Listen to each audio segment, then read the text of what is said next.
I think every company has to acknowledge that it has a role, and that in some way, the actions of that business contribute to climate change.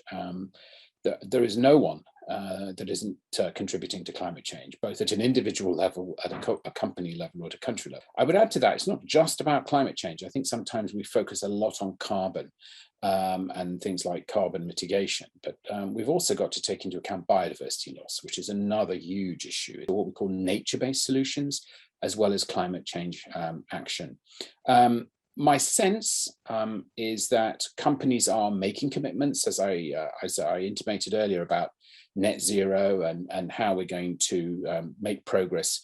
But quite a lot of those are down the track. So 2040, 2050 commitments, when many of those same leaders won't be the CEO or the leader of that company, probably by that point in time.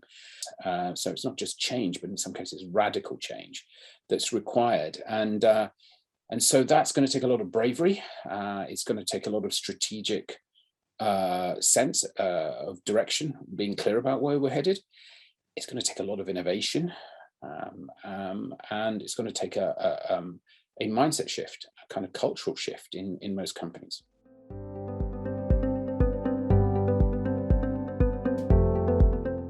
I really like the John Elkington 3 Rs. Actually, I think they're very relevant and appropriate.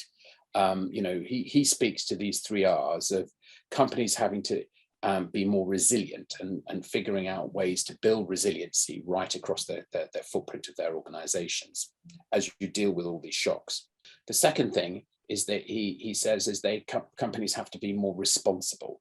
They have to be seen to be a good corporate citizen in order to earn the trust and the legitimacy they need to kind of sustain themselves.